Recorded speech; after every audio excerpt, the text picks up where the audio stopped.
The Chicago Bulls lose another game after a bad second half, this time to the Phoenix Suns. We're going to talk about what went into that loss exactly, how it's impacting the Chicago Bulls and their push for a play-in spot, and we're going to get into the mailbag, all that plus more right after this. You are now tuned in to Chicago Bulls Central, your number one place for all Chicago Bulls news and content.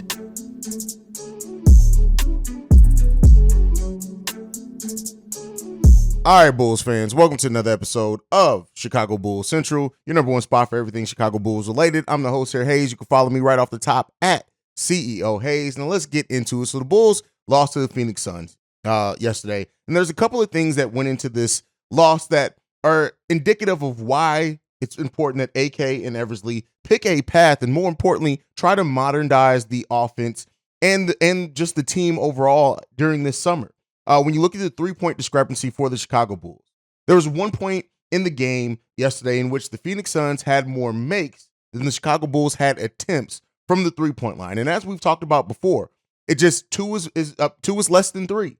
And when you have teams that do shoot the three ball effectively and at the rate of normal NBA teams, the Bulls just are going to be outclassed. They have to work so much harder, right? Let's be clear here, right? Even if the Bulls do play a good game, which there were times yesterday and the Bulls did play pretty well.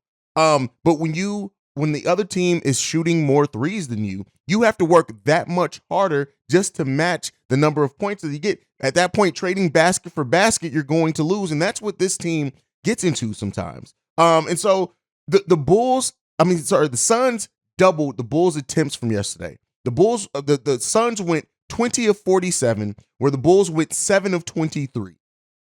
Kevin Durant had 6 3-pointers himself. And that is the difference. When you hear about Kevin Durant operating in the mid-range and being a mid-range assassin, much like DeMar DeRozan, it's true.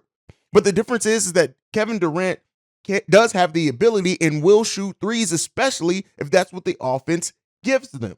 DeMar DeRozan won't do that. And again, this isn't one of those things where it's to just crap on DeMar. It's just the simplicities of basketball. When you look at 3 is greater than 2. And when you have teams that can shoot the ball at the rate that teams do now in the modern NBA, and your team just is not a 3-point shooting team, you're going to have to work that much harder just to be in those games, much less win those games. The Chicago Bulls rank right now the 30th in both 3-point attempts and makes. We average 28.6 attempts, which is all right, cool, but we make 10.3 of those.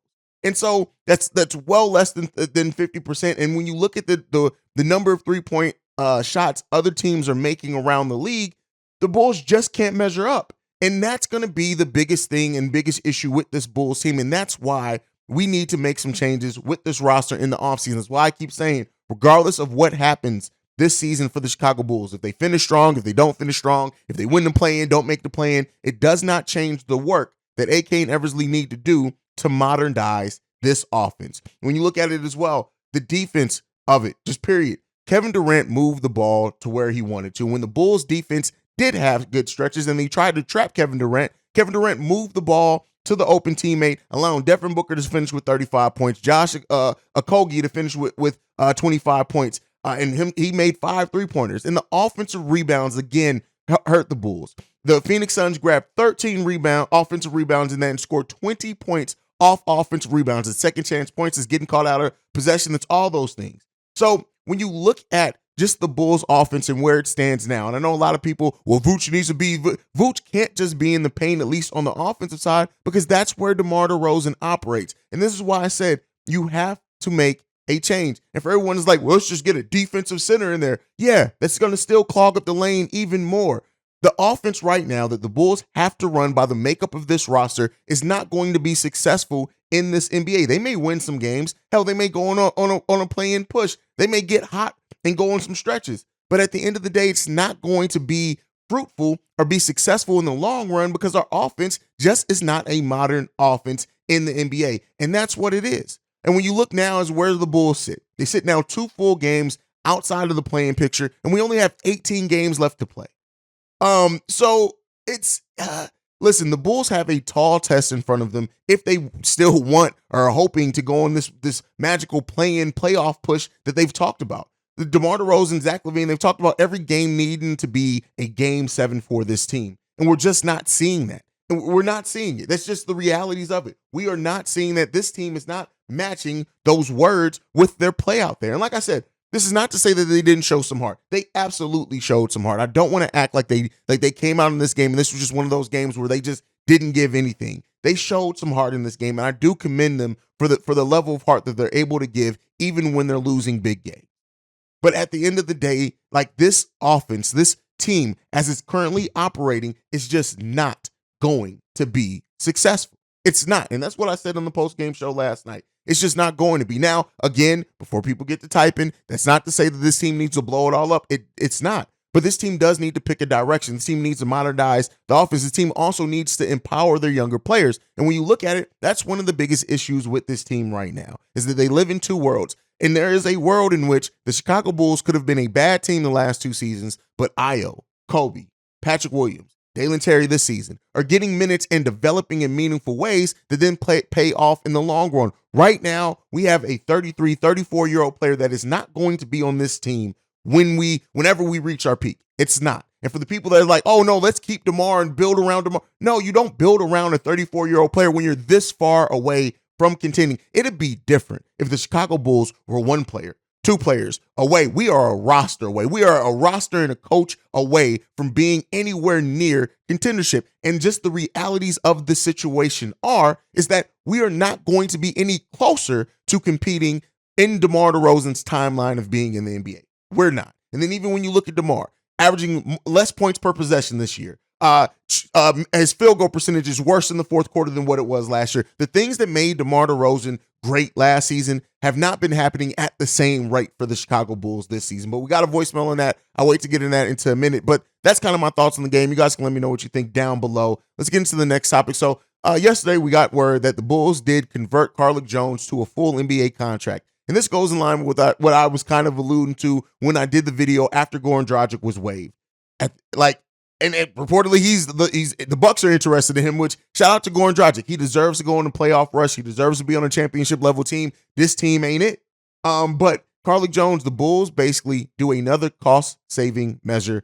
And for a team that's this, like a fan base and everything that's this discontent with this roster, this just brings back to focus this ownership group and how much they do like just small things to just cut corners. Now, that's not to say that Carlik Jones isn't a solid player. He is. I think he won like G League Player of the Month or something. Like he's a baller and can ball. I don't know what he's going to be able to do on the NBA level because, again, as you guys know, I may be jaded by the Antonio Blakeney thing. I don't really get impressed by people who put up big numbers in the G League. I do appreciate the style of playing. I look at what they do well. But again, are we expecting Carlik Jones to get any minutes and tick on this team where our rookie that we just picked isn't even getting the minutes, where we need some size and we don't need any more guards. So to bring in to now replace Goran Dragic with another guard, it's like, okay, cool, you did something. Shout out to Carlik for getting his money. But it's not going to help the Bulls win. And as I said before, I'm at the point now where any move I want to see actually help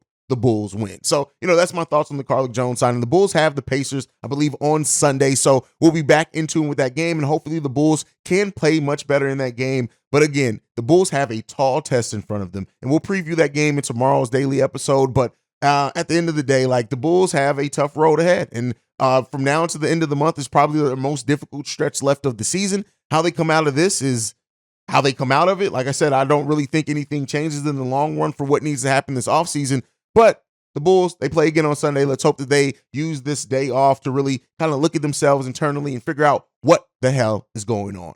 All right, let's get into the voicemails for today. This first one up, this one's from Melvin. What's going on, Hayes, man? It's your boy Melvin D, man. I just wanted to start off by saying I'm just jumping straight into it. Trade DeMar DeRozan, man. I understand, we hung up on this, fourth quarter guy that he was last year. He saved us from a lot of losses last year with his fourth quarter play. However, I feel like it's a time and a place for everything. And this season, we haven't been seeing that. In fact, I've been seeing the opposite. I've been seeing the stunt in players' developmental phases. The young guys are not getting the reps that, they deserve because the ball isn't moving as much when DeMar is in the game. And then watching this Detroit game in the fourth quarter, I watched how impatient Zach LaVine grew over the course of that fourth quarter with DeMar DeRozan not passing the ball. Like, he literally just did not pass the ball. He looked at players and was just like, I'm shooting. You know what I'm saying? And I feel like at the point in time where DeMar is in his career, we can really get something beneficial for him. You know what I'm saying? And even though it's Bleacher Report is garbage, but I like that trade proposal with R.J. Barrett, OG Toppin, I think it was, for DeMar DeRozan. I think that's a great trade because it gives the Bulls youth and it gives New York the experience that they need on that team to make a playoff run and et cetera, you know. But I feel like with DeMar on the team, we have a lot less ball moving and a lot less team basketball when he's on the floor. And I feel like we'd have to play team basketball if DeMar is not on the floor or not on the team, period. But let me know what you think, man. Give me your thoughts, Hayes. All right, and Melvin says trade DeMar DeRozan. And, you know, this is kind of what I was alluding to, right? This is not the same. Some people, when they hear DeMar DeRozan, they'll be like, oh, what do you mean? How can we trade DeMar? He's this, he's that, he's this. And the Bulls ain't won a goddamn thing with DeMar here, right? Ain't won a thing, right? We haven't won anything. We had a fun stretch at the beginning of last season that lasted about 30 games or so, and then we completely fell off after that. So the way that I look at it is this. To Melvin's points, yes, we can get something back, especially if you trade DeMar to a contending team and what he's able to do. And if that team definitely needs a closer or whatever else, the balance there, yes. And in this offseason, I do think that AK and Eversley need to explore every option. Is there still ways that AK and Eversley can change this team to where DeMar can stay? Yes. But when you look at it, like I said before, it's about player development. And right now, you're shooting your future in the foot to not even compete in the present. And that's what the biggest concern is. Yeah, we got DeMar. DeMar is great. He was great last season. Like I said before, his numbers have fallen off. He's not the same type of player that he was last season in those stretches for the Chicago Bulls. But again, we're a worse team overall. So I'm not putting that all on DeMar.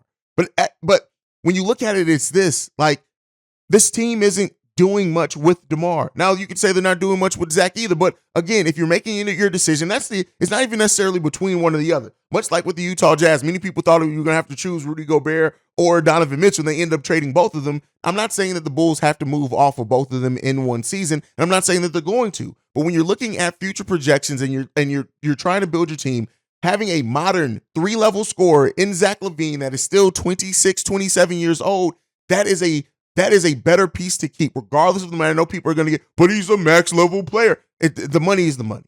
It makes more sense to keep the younger player and trade the older player now so you can develop more younger players. And then if Zach ends up or you bottom out, you get lottery picks, those picks come in, you can then move off Zach LaVine's contract too. Nobody's saying that you have to make a decision and then you're married to just that one forever. But in the immediate future right now, it makes way more sense, in my opinion, to move DeMar DeRozan because you ain't winning shit with him. And you're not going to win anything meaningful in his timeline unless you get lucky and some superstar just wants to come to Chicago this season. Otherwise, it's not happening. It's limited Vooch's game. As many as Bulls fans want to crap on Nikola Vucevic, he's been the most consistent player this season. Yes, he has his defensive limitations and liabilities, absolutely. But when you have a player that's your 3 that operates in the mid-range to the high post, that takes away from where Nikola Vucevic would usually get his buckets. And I think Nikola Vucevic has earned a contract extension this season. But again, even if that happens, it has to come via making other changes to the roster so then we can maximize on that investment in Nikola Vucevic. So change is going to come. A change is needed. And if a change doesn't come, we about to be some real frustrated Bulls fans next season. But we'll see. And like I said, it's not that I'm not going to go in on DeMar as a player and things because his mentorship, all that stuff, I commend all of that, right? I do commend all of that. But at the end of the day, like I said, we ain't winning crap. So we have to make a change eventually. All right, let's get into this next voicemail. This one is from the 706. Hey, we talked a lot. Well, everybody had everybody in Bulls Nation talks about a lot about basketball player IQ. And I was just wondering, like, looking back at the point guards in of the last, like, 10, 15 years for Chicago, Derrick Rose, Lonzo Ball, Chris Dunn, Chris Duhon, Kirk Heinrich, Nate Robinson, DJ Augustine, and a few others. Where would you rank, like, the highest IQ point guard of that time till now? Just want your opinion on the matter. Thanks. All right, and you asked me to rank the IQ of previous point guards. And here's what I'll say. I think Lonzo Ball has the highest IQ out of all of them, minus Derrick Rose. But those players played a much different role than what we need our point guard to now, right? That was a team full of high IQ basketball players. Back when the Derrick Rose era, the Nate Robinson era, the DJ Augustine era, I can't remember the other point guards we brought in during that time on those one-year deals, but that was a high IQ basketball team overall. We are on a team that lacks basketball IQ in many ways, in many areas of the game. So you do want your point guard to be that. So I can't really rank them. Again, I'd have to go back and look at the makeup of each one of those teams. And really, I remember how they played, but I don't necessarily remember the impact and stuff like that. But again, that was a team that was a much different construction. At that point, we looked at scoring point guards because that's what Tom Thibodeau's system was built off of, is having a high-level, high-scoring point guard and then having high basketball IQ players on the rest of the roster that then fit in and understood their role. So I think they all had pretty high basketball IQ. But again, we were operating with a team that just had high basketball IQ in general at that point in time. But I think if we're looking at it, of course, Derrick Rose had the highest basketball IQ in that. I think next up probably would have been DJ Augustine. DJ Augustine was a very high IQ basketball player. I think some people miss that because he wasn't like a superstar level player. But, that's just kind of my thoughts on it. Thank you for sending in the voicemail. Let's get into this next one. This one's from Shay. What's up, guys? This is Shay. I didn't get the chance to watch the Bulls game, because I was out to the movies, but judging by how the game was played and how we ended up taking the lead in the second quarter and how this game ended up, it turned out, I'm convinced, Billy Donovan is the main problem. I know what people are going to say, DeMar DeRozan and Zach LaVine, yeah, whatever, but at the end of the day, think about it for a second. LeBron James and Dwayne Wade were both ball-dominant players at a certain point in their careers, and then they ended up coming together. And I know what people are going to say, oh, Dwayne Wade gave the team to LeBron and all that, and I think DeMar DeRozan can do it to Zach. But also that comes with coaching, too, and I think that if we have a much better coach, I guarantee you he would have situated this out a long time ago. Hey, look at Paul George and Kawhi Leonard. Ty Lue has them situated, even though they on a little bit of a loser streak, but that shows you what good coaching versus bad coaching will do to you. Anyway, man, tell me what you think. Peace. All right, and Shay saying that Billy Donovan is the main problem. Now, you made the comparison to Dwayne Wade and LeBron James, and here's what I'll say. Those two players are much higher IQ, higher level talent than Zach LaVine and DeMar DeRozan. So it's not always apples to oranges, whatever the saying is, when you compare different type of players. Like, yes, those were two very ball dominant players that did get their points in similar areas, and they eventually had to figure out their game. But again, those are two Hall of Fame level players, and DeMar will probably get into the Hall of Fame as well because of his accolades. But again, he's not nearly scratching what Dwayne Wade and LeBron James and what their talent level was and their versatility. So, that's kind of my thought on that. But I do say this, like, Billy Donovan absolutely is one of the issues of this team. I don't think anybody at this point will take away from Billy Donovan being one of the issues. He's absolutely an issue on this team. The lack of adjustments, we said it yesterday on the stream. Once Billy Donovan made that adjustment to the starting lineup to bring in Patrick Williams, that was going to be Billy Donovan's adjustments for that game. He wasn't going to adjust to crap. And the Phoenix Suns, I called it. The Phoenix Suns are a team that whatever they do in the second half, they're going to come out in the first half, they're going to come out in the second half, and they're going to have a completely different game plan. Monty Williams is an X's and O's coach, and we saw that last night. Billy Donovan doesn't have that in his bag. That is why we've labeled him No Bag Billy here recently, because he has no coaching philosophy bag. He doesn't. It's very bare bones, and that can work when you have high-level, high IQ players. It can absolutely work. but we don't have that on this team. Like I always say, Billy Donovan isn't necessarily a bad coach. He's definitely not a great coach. But again, for Billy Donovan to be successful as a coach, he's going to have such high-level, high IQ players throughout that roster if Billy Donovan's ever going to be a championship-level coach. And I have my doubts to that. Billy Donovan is absolutely one of the issues with this team, especially when you look at player development, things like that, not making adjustments, not using players in their best ways, not going to the hot hand, things like that, definitely plays into it. And it's unfortunate because we're locked in with them for a number of years going forward. All right, let's get into this last voicemail for today. This one's from Auntie. Shout out to Goon. Hey, this your auntie, man. You know, I just don't understand what the fucking Billy is. I don't understand when we go on the run, when the fuck he'll call timeout. When he see Zach, Io, and PW scoring like a motherfucker, doing their motherfucking job. Why do he take these players there? Billy Ayers need to go. DeMar need to go. Boosh got to go.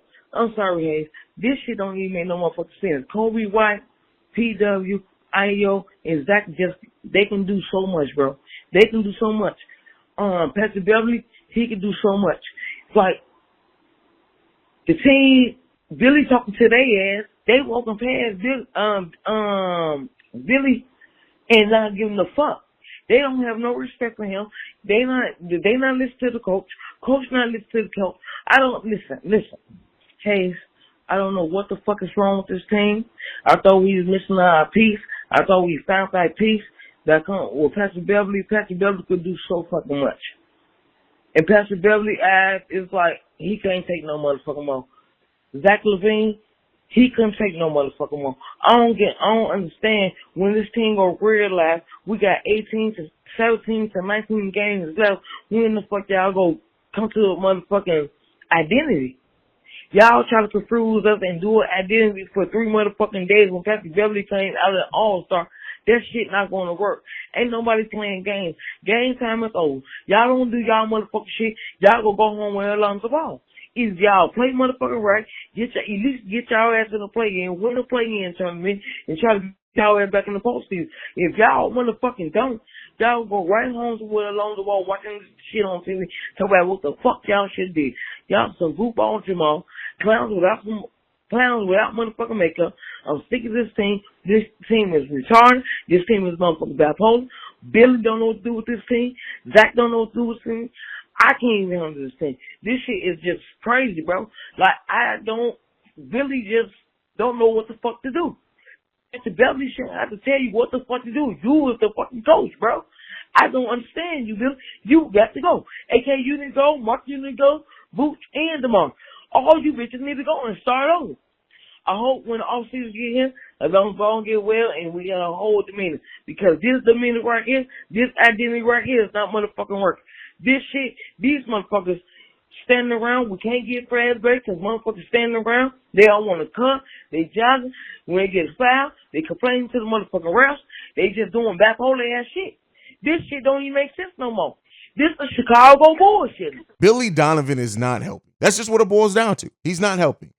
When you have good to great coaches, they help your players get in better positions. They help your players come together. They lead and help mold that team. Billy Donovan is not that. That's just not what he is as a coach. And not, at least not for the Chicago Bulls team. And while not everything is on Billy Donovan, I want to be clear here. A lot of the issues with the Bulls, some of it's on ownership, their inability to be cheap, because I do think that if the Bulls were allowed to go into the luxury tax, I do think we would have had a completely different roster. I do think Mo Bamba probably would have been on this team had it not been for ownership, hands being strapped to not be able to go into the luxury tax. That's my personal opinion. But hey, so I do think that definitely plays a role into that.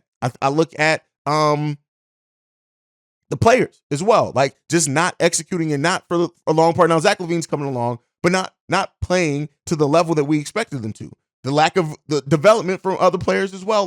But when it all comes and says to it, we are not a team that has the level of coaching to where we can say, hey, we're about to punch above our weight. And that's one of the biggest concerns for this team. Billy Donovan is absolutely a problem, but unfortunately the Bulls are locked in with him. And as many Bulls fans, we can pound our fists and say, fire Billy, it's not coming, unfortunately. It's just not, because we know what this ownership group does. They're not about to pay a coach an additional 3 years to just be sitting at home. not when they still are paying Boylan, I think, for another year. This may be the last season we're paying Jim Boylan, but he may have another year after this one as well. So it's not coming. It's not happening. We just got done paying Fred Hoiberg, I think, last season. So, it is what it is, man. And unfortunately, Billy Donovan is locked in on this team for a while. And AK and Eversley are going to have to construct a roster that just kind of it's sad when you have to construct a roster that overcomes your coach's limitations, right? Yes, building a roster to help combat player limitations is that's normal in the league, right? Every player has their own limitations, and the way that you build out your roster is to counteract that. But we have to build our roster in a way to counteract our coach's liability. And that is something that just does not make me feel good as a Bulls fan. But you guys can let me know what you guys think on everything down below. That is it for today's mailbag episode. You guys know, any news drop, I'll drop. Otherwise, make sure you're following the show at Bull Central Pod. You can send us any feedback, questions, comments, concerns, bullcentralpod@gmail.com. Lastly, if you want to leave a text message and our voicemail, the number to do so, 773-270-2799. We are the number one spot for everything Chicago Bulls related because of you guys. And like I like to end every episode on, go Bulls. Love you guys. See red, y'all. Peace. This has been a presentation of the Break Media.